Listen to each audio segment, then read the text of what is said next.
మామయ్య, అక్కయ్య, మీ 50వ వివాహ వార్షికోత్సవ సందర్భంగా ప్రత్యేకమైన శుభాభినందనలు, శుభాకాంక్షలు, ప్ర నమస్కారములు. వేణుబాబు చెప్పినట్టుగా ఈ ప్రోగ్రాం అంతా వాడు చాలా గుర్తుపెట్టుకుని చెప్పాడు. నాకు అంత గుర్తులేవు, కానీ నా పుట్టినప్పటి నుంచి ఇప్పటిదాకా ఈ 60 సంవత్సరాల్లో చాలా విషయాలు గుర్తొస్తున్నాయి. ఈ సందర్భంగా వాటిని ప్రస్తావిస్తాను కదా అని చెప్పి అనుకుంటున్నాను. 1963 పుట్టినప్పుడు ఆ సంవత్సరం ఎందుకో రేపల్లను ఉన్న సందర్భం అనుకుంటాను. అప్పుడే పుట్టిన పిల్లని కదా, వచ్చి ముక్కు పట్టుకుని వేళ్ళు పట్టుకుని చాలా మెత్తమెత్తగా ఉంటాయి అని బాగా ఆడేవాడు అని చెప్పేసి అని అమ్మ చెప్పేది. అట్లాగే నిక్ నేమ్స్ పెట్టి బాగా ఇంత చాంతాడంత పేరు పెట్టావు నాకు. అది కూడా గుర్తు చేసుకుంటాను. ఆ రోజుల్లో గుర్తుండేది బాగా.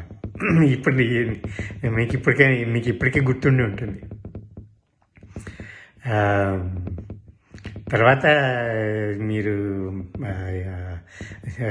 ఉద్యోగరీత్యా జంషెడ్పూర్లో అక్కడికి వెళ్ళడం అని బాగా, తర్వాత వెనక్కి వచ్చిన తర్వాత ఆంధ్ర రావడం సాలూరు అనుకుంటే మీరు మొట్టమొదటిసారి వచ్చింది. తర్వాత అక్కడి నుంచి అనకాపల్లి దగ్గర చోడవరం దగ్గర చీడికాడ, అక్కడ ఉన్ననాళ్ళు చోడవరంలో ఉన్నప్పుడు బాగానే వచ్చాము మీ దగ్గరికి. అవతారం గారి ఇంట్లో అద్దెకుండేవారు. అక్కడ ఆయనతో రోజు స్క్రాబుల్ ఆడేవారు. వాడు బావ కూడా, శశాంక బావ అక్కడే పుట్టినట్టున్నట్టు అనుకుంటాను. అదంతా బాగా గుర్తు. ఈ మధ్యకాలంలో ఒక 5-6 నెలల క్రితం ఎవరితోనో మాట్లాడుతుంటే వాళ్ళు చోడవరం అంటే చీడికాడ గురించి తలుచుకున్నాను. ఆయన చీడికాడలోనే వాళ్ళ నేటివ్ ప్లేస్ అని చెప్పేసి చెప్పారు. మీ గురించి తలుచుకున్నాం అప్పుడు. ఆ తర్వాత నాన్నగారు వెళ్ళిపోయిన తర్వాత అప్పటి నుంచి దాదాపు 10 ఏళ్ళు వరుసగా అమ్మ 6 నెలలు ఇక్కడ ఉండి 6 నెలలు ఇండియా ఉన్నప్పుడల్లా తప్పనిసరిగా 4-5 నెలలు పుట్టపర్తిలోనే ఉండేది. మీరే ఆశ్రమం ఇచ్చారు. ప్రశాంత నిలయంలో సేవ చేసుకుంటూ మీ దగ్గర ఉంటూ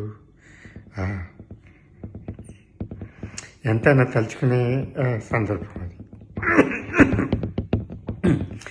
తర్వాత ఎందుకో అప్పుడు 2001లోనో ఏమో మీరు అక్కయ్య న్యూజెర్సీ అమెరికా ట్రిప్ వచ్చారు. అప్పుడు వేణు, మీరు, నేను, బహుశా సోనీ కూడా అనుకుంటా, న్యూజెర్సీ ఎంత ఒక ట్రిప్పు 2-3 రోజులు 3-4 రోజులు న్యూయార్క్ అన్నీ చూసి వచ్చాము.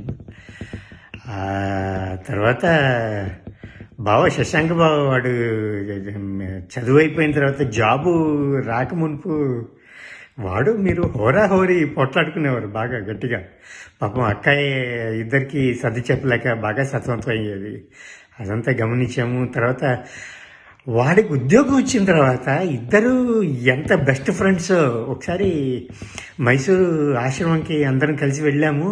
అక్కడ చూశాను ఇద్దరు ఎంత బెస్ట్ ఫ్రెండ్స్. అసలు ఆ హోరాహోరీ పోట్లాట ఏమైందా అని చెప్పేసి అని అంత నాకు చాలా ఆశ్చర్యం వేసింది అనమాట. ఎంత బెస్ట్ ఫ్రెండ్స్ అయ్యారు. ఆ తర్వాత 7-8 టైం ఫ్రేమ్లోనేమో ఒకసారి పుట్టపర్తి వచ్చాను. వచ్చినప్పుడు ప్రశాంత నిలయంలో బాబా గారి దర్శనం చేయించారు. ఎక్కడో వెనకాల ఎక్కడో కూర్చునేవాడిని. నెమ్మదిగా బాబా గారు వచ్చే లోపల 2వ లైన్లోకి వచ్చేసి బాబా గారి దర్శనం అంతా చేయించారు. బాగా గుర్తుంది. వీటన్నిటిలో అంతా కలిపి షష్ఠి పూర్తి లాస్ట్ ఇయర్ స్వామీజీ దగ్గరికి వెళ్ళాలని అక్కయ్య మీరు బాగా ఆరాటపడ్డారు. నాకు పర్సనల్గా వచ్చి ఆశీస్సులు అందించారు మీరిద్దరు. చాలా సంతోషం. మీరే నాకు ఏమైనా ప్రతిదికి ఇప్పుడు బాగా గుర్తుపెట్టుకుంటామంతా. ఏమైనా ఈ 50 సంవత్సరాలు మీ వివాహ వార్షికోత్సవానికి సందర్భంగా శుభాభినందనలు, ఆ, ఆ, శుభాకాంక్షలు. ఉంటాను మాయ. నమస్కారం మీకు, అక్కయ్యకి, ఇద్దరికి. హాయ్ చిన్మయ్య, అక్కయ్య, గోల్డెన్ జూబ్లీ వెడ్డింగ్ యానివర్సరీ, మీ 50 పెళ్లి సంవత్సర శుభాకాంక్షలు. బాబాయ్ గారు, చిన్నమ్మ గారు, మీ 50 సంవత్సరం పెళ్లి రోజు శుభాకాంక్షలు. Happy 50th wedding anniversary, Tata and Amma. Happy 50th wedding anniversary అమ్మమ్మ తాతయ్య. లక్ష్మీ అక్కయ్యకి, నాందే మావయ్యకి వాళ్ళ 50వ వివాహ వార్షికోత్సవ శుభ సందర్భాన మా అందరి తరపున శుభాకాంక్షలు తెలియజేస్తున్నాను.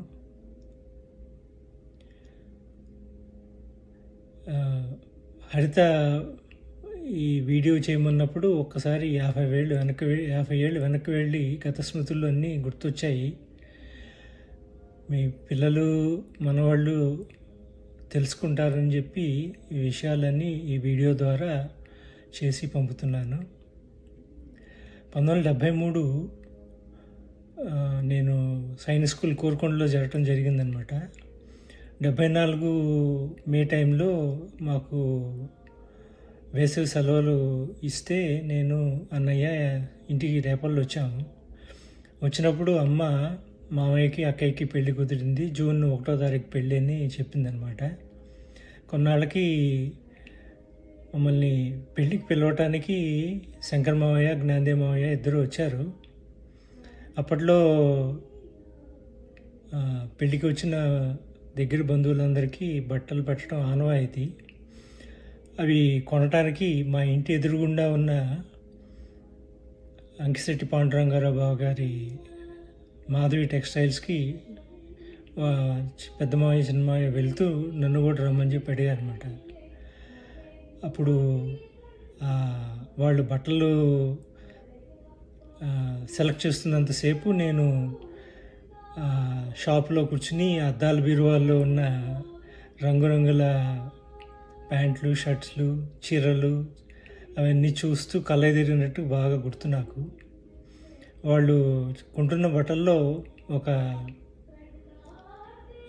ప్యాంట్ పీసు బ్లూ రంగుది, దాని మీద గళ్ళ రంగు డిజైన్ ఒకటి కొంటుంటే నాకు బాగా గుర్తుంది. తర్వాత పెళ్ళి కార్డులో లక్ష్మీ అక్కయ్య పేరు తర్వాత బిఏ బ్రాకెట్లో సిఎల్ అని అచ్చువేసింది. కుతూహలం కొద్దీ అప్పుడు చిన్న మావయ్య ఇదేమిటి అని అడిగాను అనమాట. అంటే అప్పుడు లక్ష్మీ అక్కయ్య బిఏ చదువుతూ ఉంది కదా, అందుకని బిఏ క్లాస్ అని చెప్పి వివాహ పత్రికలో వేశామని చెప్పి మావయ్య చెప్పాడు అనమాట. తర్వాత కొన్నాళ్ళకి మా కుటుంబ సమేతంగా మేమందరం గుంటూరు వచ్చాము. అప్పట్లో ఈ పెళ్లి కోసం అని చెప్పేసి గుంటూరు అమ్మగారి ఇంట్లో అద్దెకుండే వాళ్ళందరినీ ఖాళీ చేసి ఇల్లు మొత్తం బంధువుల కోసం అని చెప్పేసి, పెళ్ళికి వచ్చిన బంధువుల కోసం అని చెప్పేసి వాళ్ళు ఉంచుకున్నారు. ఎండాకాలం నీళ్ళ ఎద్దడిగా ఉండేది కదా, వాళ్ళ ఇంటి ముందు ఒక పైపు ఉండేది. పొద్దున ఒక నిర్ణీత సమయానికి మంచినీళ్ళు వచ్చేవి. రోజు పెద్ద అమ్మ బిందెల నిండా తెచ్చి అందరి కోసం మంచినీళ్ళు తాగటానికి కోసం ఇంట్లోకి అవి చేరవేయటం నాకు బాగా గుర్తుండేది. తర్వాత వాళ్ళ ఇంటి మొదట్లో ఒక పెద్ద బావి ఉండేది. ఎండాకాలం వచ్చినప్పుడు చాలా తక్కువ నీళ్ళు ఉండేవి అనమాట. దాంట్లోంచి నీళ్లు తోడుకొని స్నానం చేయటం అదంతా లీలగా గుర్తుంది. పెళ్ళికి చాలామంది బంధువులు వచ్చారు, వాళ్ళతో చాలా సంతోషం గడిపాము. ఆ టైంలో పెళ్లి తర్వాత తీసుకున్న గ్రూప్ ఫోటోలో ఎవరెవరు వచ్చారో చూసుకున్నప్పుడల్లా గుర్తొస్తుందన్నమాట పెళ్ళికి ఎవరెవరు వచ్చారో. 1972 వరకు అమ్మమ్మ, తాతయ్య రేపల్లో ఉండేవాళ్ళు. వాళ్ళు మాకు కుదిరినప్పుడల్లా లేకపోతే వెళ్ళాలనిపించినప్పుడల్లా నడుచుకుంటూ వాళ్ళ ఇంటికి వెళ్ళి అమ్మమ్మతో, తాతయ్యతో చాలా సమయం గడిపి వచ్చేవాళ్ళమి. 72లో తాతయ్య చనిపోయాక పెద్ద మావయ్య అమ్మమ్మని తీసుకెళ్ళడం జరిగింది.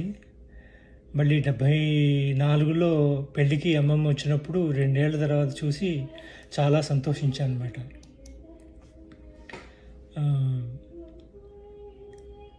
పెళ్లి సమయంలో అప్పుడు బాగా చాలా పాపులర్ సినిమా జంజీర్, అమితాబ్ బచ్చన్ది. ఆ సినిమాకి సుబ్రహ్మణ్యం అన్నయ్య వెళ్తుంటే మమ్మల్ని అడిగి అన్నయ్యతో పాటు ఆ సినిమాకి వెళ్ళాను. ఇప్పుడు బాగా గుర్తుంది సినిమా.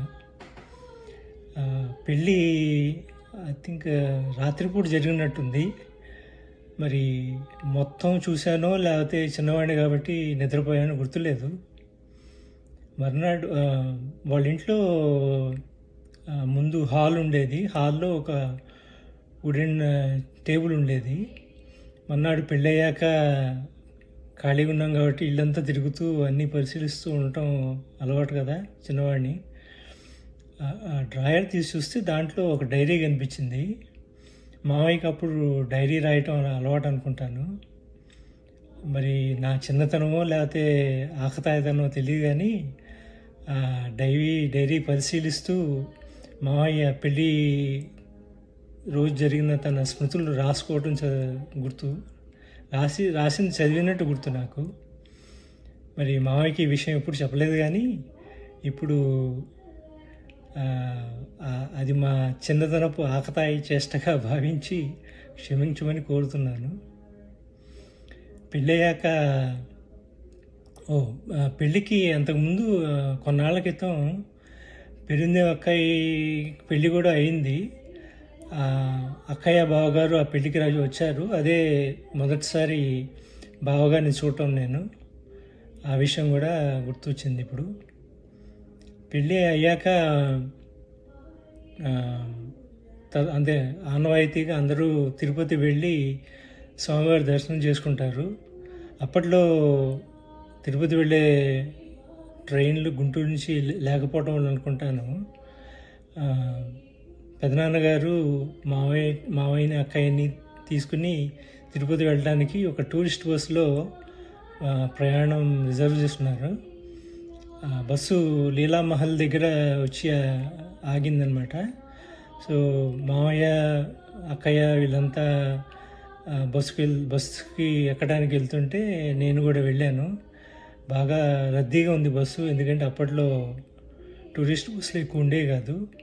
ఆ పైన సామాన్లు అవి ఎక్కించడం, పైన ఒక మనిషి వీటిని అందుకోవటం, దాని మీద కట్టడం, తర్వాత మావయ్య అక్కయ్య మిగతా బంధువులు తిరుపతి వెళ్ళటం, ఇవన్నీ కూడా గుర్తున్నాయి. ఆ సమయంలో పెళ్ళికి వచ్చినప్పుడు నేను అన్నయ్య గుంటూరు